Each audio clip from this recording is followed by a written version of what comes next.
اس وقت ہمیں جوائن کر چکے ہیں، کسی تعارف کے محتاج نہیں ہے، علامہ طاہر اشرفی صاحب۔ السلام علیکم علامہ صاحب۔ وعلیکم السلام۔ علامہ صاحب، سب سے پہلے میرا آپ سے سوال یہی ہے کہ ابھی ساری صورتحال میں جیسے میں نے ذکر کیا کہ قطر جیسا ملک، اس کی بھی بے بسی اسرائیل کے سامنے، اور یہ جنگ بندی جس میں کہ دیکھا ہم نے اس دوران بھی کہیں نہ کہیں فائرنگ بھی ہوئی، لیکن ابھی اس میں ایک روز کی توسیع ہوگی۔ کیا وجہ ہے کہ 57 ممالک اس طریقے سے پریشر نہیں ڈال پا رہے ایک ملک پر کہ وہ یہ خون خرابہ روکے؟ بسم اللہ الرحمن الرحیم، نحمدہ ونصلی ونسلم علی رسولہ الکریم۔ دیکھیے، گزارش یہ ہے کہ ایک وحشی پاگل بربریت پر اترا ہوا ملک ہے اسرائیل، جو چاہتا یہ ہے کہ کسی بھی طرح دنیا کا امن جو ہے اور بالخصوص اسلامی ممالک کا امن تباہ ہو۔ اسلامی ممالک لیبیا، عراق، شام اور یمن جیسی صورتحال میں آئے، اور 7 اکتوبر کے بعد اس کی پلاننگ یہی تھی، لیکن میں سمجھتا ہوں اس میں ایک بہت بڑا پاکستان کا کریڈٹ ہے کہ پاکستان کی قیادت نے، بالخصوص ہمارے سپہ سالار جنرل حافظ سید آصف منیر صاحب نے، جو ہمارے ISI کے سربراہ ہیں جنرل ندیم انجم صاحب، ان کو مسلم ممالک سے رابطوں کی ذمہ داری دی، اور جو معلومات یا پاکستان کے پاس جو اس حوالے سے تفصیلات تھی،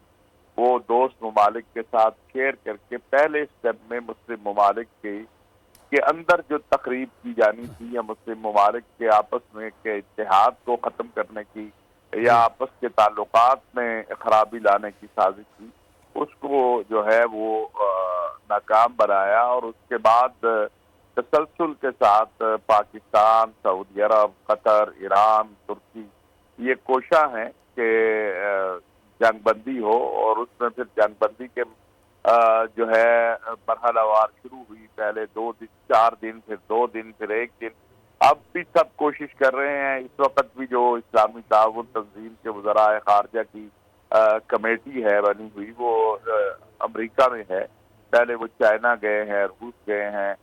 برطانیہ گئے ہیں، اور کوشش ہے کہ مستقل جنگ بندی ہو جائے، لیکن جو بربریت اور وحشت اسرائیل نے دکھائی ہے اور مسلسل وہ جارح کے طور پر جو ہے وہ سامنے آ رہا ہے،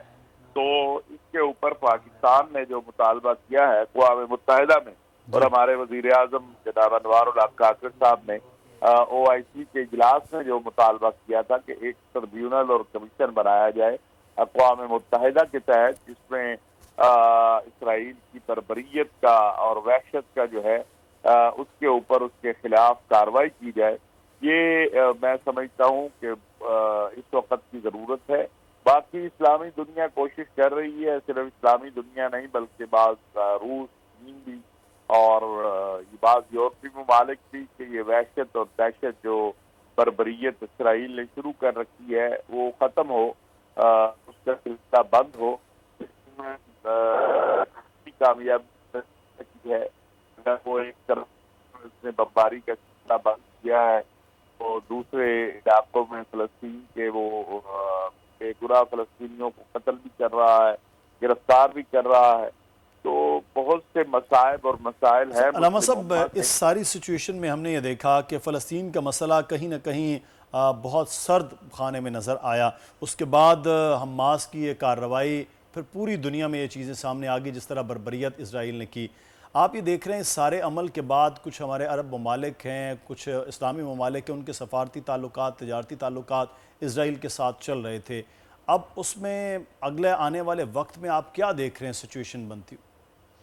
دیکھیے، مجھے تو ایک واضح طور پر نظر آ رہا ہے کہ یہ اتنی بڑی قربانی کے بعد اور اس انداز سے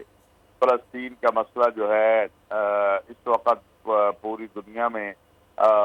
سامنے آ گیا ہے دوبارہ۔ جی اس میں ایک واضح فلسطینی آزاد خود مختار ریاست جو ہے وہ اب زیادہ دور نہیں ہے جس کا دارالخلافہ القدس شریف ہو، حتیٰ کہ جو اسرائیل کے حواری ہیں، جو اسرائیل کے ساتھی ہیں، امریکہ ہے، برطانیہ ہے، وہ بھی اس کی بات کر رہے ہیں۔ یہ درست ہے کہ فلسطین اور کشمیر جو امت مسلمہ کے 2 اہم مسئلے ہیں، بلکہ روہنگیا برما بھی ایک مغربی مسلمانوں کے ساتھ جو کچھ ہو رہا ہے، جی ہاں، اس کے اوپر جو عالمی ادارے ہیں، اقوام متحدہ ہے، اس کی جو قراردادیں ہیں اس کے اوپر اس طرح نہ عمل ہوا ہے، نہ اس کے اوپر کوئی اقدامات اٹھائے گئے ہیں. لیکن 7 اکتوبر کے بعد کی دنیا اب بدل گئی ہے، اور 7 اکتوبر کا فلسطین اب وہ فلسطین نہیں ہے جو 7 اکتوبر سے پہلے کا تھا. اگرچہ اس حوالے سے سعودی عرب اور دیگر ممالک پہلے بھی کوشاں تھے کہ کسی طرح ایک آزاد خود مختار. بالکل آپ نے صحیح کہا بلامہ صاحب، وہ پہلے والے حالات نہیں ہیں، چیزیں کافی بدل گئی ہیں، اور اللہ کرے کہ ان معاملات کو اب